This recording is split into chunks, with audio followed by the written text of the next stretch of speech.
Pakistan cricket team का जनाजा है, जरा धूमधाम से निकले। आज पाकिस्तान ने इंग्लैंड के खिलाफ पहले टेस्ट के लिए 15 रुकनी स्क्वाड का ऐलान किया है और उसमें जो प्लेयर्स इन्होंने सिलेक्ट किए हैं वो भी बैठ के यही सोच रहे होंगे, हाय मेरी सिलेक्शन हो गई, मेरा नाम आ गया, मैं सिलेक्ट हो गया हूं। हाँ भाई, आप सिलेक्ट हो गए हैं। मोहम्मद यूसुफ साहब ने आपको फिर से सिलेक्ट कर लिया है।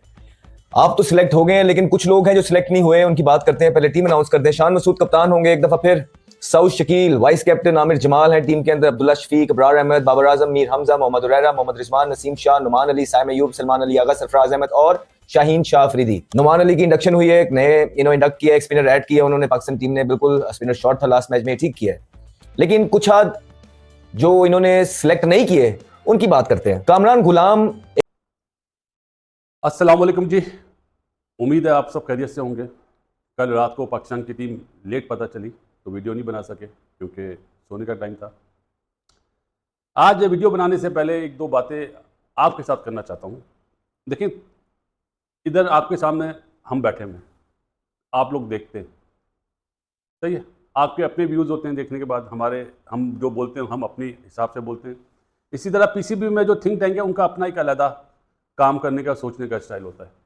माइट भी हम समझते हैं कि शायद हम जो बोल रहे हैं वो सही है, वो गलत है। वो ये समझते हैं कि जी ये जो बोल रहे हैं वो गलत है, हम सही है। तो तस्वीर के दो रुख हैं। एम्पायर आप लोग हैं जो आपको दिल को बात लगती है, उनकी बात करते हैं। कामरान गुलाम एक दफा फिर इग्नोर हो गए और मोहम्मद यूसुफ साहब ने कामरान गुलाम को 15 रुकनी स्क्वाड का हिस्सा नहीं बनाया। अब हम पीछे चलते हैं। ये वही टीम है जो अभी वर्ल्ड कप हार के आई है, क्वालिफाई भी नहीं किया। ये वही टीम है जो यूएसए से भी हारी है। यूएसए पहली दफा दुनिया में क्रिकेट खेलना स्टार्ट हुआ, वर्ल्ड कप में आया, उसने हमें हरा दिया। ये वही टीम है जो अफगानिस्तान से हारती है। ये वही टीम है जो जिम्बाब्वे से हारती है। ये वही टीम है जो आयरलैंड से हारती है। ये वही टीम है जो बांग्लादेश के खिलाफ अभी 2 टेस्ट हारी और व्हाइट वॉश जिंदगी में पहली दफा करवाया है। इन सब चीजों के बाद हमें बोला गया कि सर्जरी होगी, जो कि नहीं हुई। इन सब टीमों के बाद, चीजों के बाद हमें ये बोला गया कि औजार नहीं है। हम ये सारी चीजें आई। उसके बाद एक और शोशा छोड़ दिया, क्या धोखा कप के नाम पे आके, और बोला गया कि इस धोखे कप के जो परफॉर्मर्स होंगे ना, आप देखिएगा 5-5 प्लेयर जो है ना हम एक दूसरे के पीछे लाके खड़े कर देंगे। आप देखिएगा कि जो एआई सिस्टम है ना, ये कैसे काम करता है। आप इधर देखिएगा अब हम करते क्या है। अब पाकिस्तान की क्रिकेट की तकदीर कैसे बदलती है। हम 5 मेंटोर्स लेके आते हैं, उनको 50-50 लाख रुपया तनख्वाह देते हैं, महाना देते हैं। आप देखिएगा ये पाकिस्तान से क्या होगा इस कप से। आप यकीन जानिए कोई नहीं रखा। इनफैक्ट जो लड़का कामरान गुलाम बांग्लादेश के अगेंस्ट टीम में था अपनी परफॉर्मेंसेस की वजह से, उसको उसने वापस आके इस धोखे कप के अंदर 2 सेंचुरियां की हैं और उसको भी जो है ये 15 के स्क्वाड से पहले टेस्ट से ड्रॉप कर दिया है। ओ वाह भाई वाह, मोहम्मद यूसुफ साहब जबरदस्त सिलेक्शन कर रहे हैं माशाल्लाह। आपकी समझ ही कोई नहीं आ रही है कि खुरम शहजाद आपका इंजर्ड है, ठीक है। उसके बाद इस स्क्वाड के अंदर आपका आमिर जमाल फुली फिट नहीं है, शाहीन शाह अफरीदी फुली फिट नहीं है। उसके बावजूद आपने जो है ना मोहम्मद अली को नहीं डाला, ठीक है। पहले तो इसकी कुछ समझ नहीं आ रही है कि आपके पास ऑप्शन ही नहीं है उसके अंदर। दूसरा, मुझे आप ये बताइए कि कामरान गुलाम और साहिबजादा फरहान किसका गिरेबान पकड़े जाके, बस आप ये बता दीजिए। किस तरह आप उसको जस्टिफाई करेंगे कि आपने उसका नाम इस 15 के स्क्वाड में नहीं डाला? क्यों नहीं डाला? उसका गुनाह क्या है? सिर्फ ये गुनाह है कि वो बाबर आजम जिस नंबर पे खेलता है वो भी उसी नंबर पे खेलता है, कि बाबर आजम की 18 इनिंगें नीचे लगी हुई है तो प्रेशर आएगा उसके ऊपर।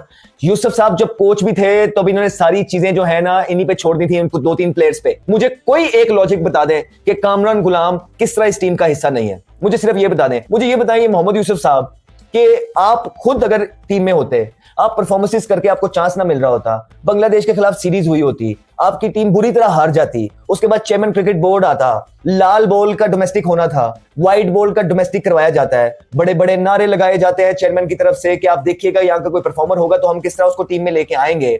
वहां पे भी जाके कामरान गुलाम जो है या आप 2 सेंचुरियां कर देते हैं, तो दोबारा आप किस तरह टीम में नहीं आते? मुझे सिर्फ इसकी लॉजिक बता दीजिए।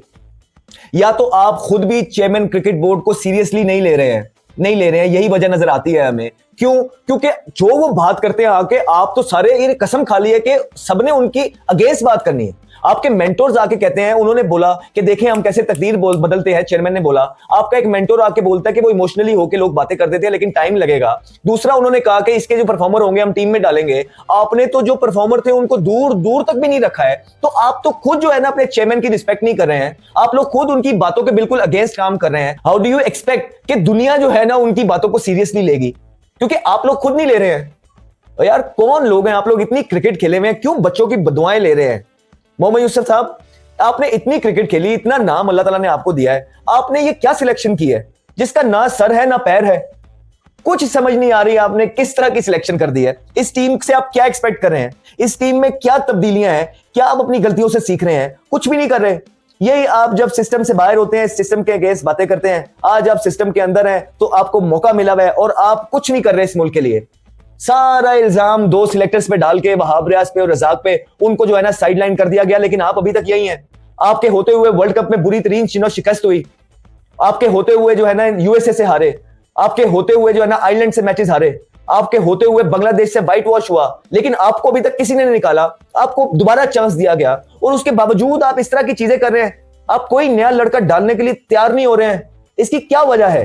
कौन उनको उनका हक देगा? तो मेरा तो सिंपल सा मैसेज ये है, इस मुल्क के जितने भी डोमेस्टिक बडिंग प्लेयर हैं और अपनी बारी का इंतजार कर रहे हैं कि भाई या तो आपके पास कोई बहुत बड़ी सिफारिश है, जिस तरह जो लोग ओहदे पे आ जाते हैं अक्सर डिमांड करते हैं कि आप अपनी सिफारिश है तो ले आओ, नहीं तो आपके पास वो भी नहीं होनी। तो बेहतर यह है कि आप अपना शोबा बदल लीजिए। अब आप अपने जो ख्वाब है उसको मार दीजिए, बिकॉज इस मुल्क के अंदर अब आपको इंसाफ नहीं मिलने वाला। जिन लोगों के हाथ में क्रिकेट का पहिया चल रहा है उन्होंने इसको तोड़ के ही रहना है। उनके लिए सिर्फ उनकी सेटिंग मैटर करती है, उनके लिए सिर्फ उनके ग्रुप के लोग मैटर करते हैं। यहां पे होता यह है कि जो भी इंसान पावर में आ जाता है वो किसी ना किसी ग्रुप का होता है, एक चेन ऊपर से चलती आ रही होती है और आपको उन्हीं के प्लेयर्स सारे जो है ना सेटिंग में देखने को मिलते हैं। इसी वजह से आपको बार बार खौफनाक शिकस्तों के बाद भी वही लोग देखने को मिल रहे हैं। क्यों? क्योंकि जिन्होंने सिलेक्ट करने हैं वो भी उनके साथ मिले हुए हैं।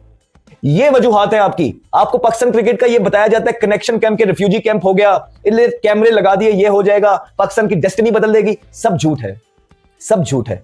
ऐसा कुछ भी देखने के लिए नहीं मिल रहा है। पाकिस्तान की क्रिकेट दिन ब दिन नीचे से नीचे जाती जा रही है और वो लोग जो पाकिस्तान की क्रिकेट से प्यार करते हैं वो आगे भी तैयार हो जाएं, क्योंकि ये जो सिलेक्शन हुई है ये कहीं से ये जो मोहम्मद यूसुफ साहब हैं जस्टिफाई नहीं कर पाएंगे कि इन्होंने किस तरह दो इंजर्ड फास्ट बॉलर्स के बाद भी मोहम्मद अली को निकाल दिया। इन्होंने किस तरह कामरान गुलाम को जो बांग्लादेश सीरीज में मौजूद थे और मौका नहीं मिला और उन्होंने 2 सेंचुरियां लगाई हैं धोखे कप के अंदर जाके, उसके बावजूद भी आपने उसको यहां नहीं रखा। वो किस तरह जस्टिफाई करेंगे आप ये नहीं कर सकते हैं। आप सिस्टम का हिस्सा बन चुके हैं, आप पूरी तरह से सिस्टम का हिस्सा हैं। आपको पता लग गया कि सिस्टम में रहना कैसे है। तो जो लोगों को पता लग जाता है ना सिस्टम में कैसे रहना है, इंसाफ उनसे दूर हो जाता है। इंसाफ नहीं कर पा रहे आप। आपके होते हुए पाकिस्तान की जितनी खौफनाक परफॉर्मेंसेज आ रही हैं मोहम्मद यूसुफ साहब, आप इसको जस्टिफाई नहीं कर पाएंगे इस सिलेक्शन से। आपने किस तरह कामरान गुलाम को बाहर निकाला है, किस तरह आपको पता है कि आपने देखा है कि साहिबजादा फरहान ने कितनी परफॉर्मेंसेज की और किन किन कंडीशंस में की और कहां की हैं। ये जो आपके बांग्लादेश के खिलाफ अभी प्लेयर थे ना, हल्का सा बॉल हिलाए भाग गए थे, इतने इतने घास वाले पिचेस पे मैंने इनको देखा है परफॉर्मेंस करते हुए। आपके पास टाइम था आए इनको देखें? किसी के पास टाइम था कि इनकी कोई परफॉर्मेंसेज देखें?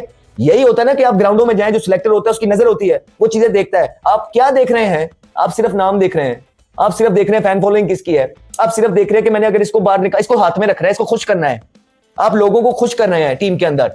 आपको लगता है कि इस तरह आप लंबा रह जाएंगे? नहीं, क्योंकि ये वो टाइम आ गया कि पाकिस्तान की क्रिकेट रॉक बॉटम हिट कर दी है और आप लोग जो है सारे डिसीजंस ले रहे हैं। सब कुछ आपके होते हुए हो रहा है। आप लोग जिम्मेदार हैं, याद रखिएगा।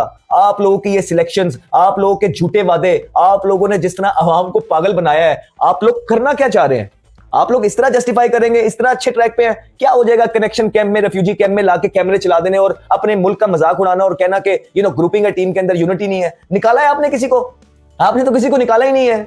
आप तो कुछ कर ही नहीं रहे हैं, तो आके बस कह देते हैं आके जी टीम में यूनिटी नहीं है, तो उसके लिए कर क्या रहे हैं? यूनिटी जो नहीं होती आप उनको सीधा सीधा निकालते हैं। आप तो वो भी नहीं कर रहे, आप उन्हीं टीम को सिलेक्ट करते जा रहे हैं। 3 तेरे 2 मेरे 2 ओहदे, ये आपका सिस्टम चल रहा है। इस तरह आप पाकिस्तान की क्रिकेट को आगे लेके जाएंगे?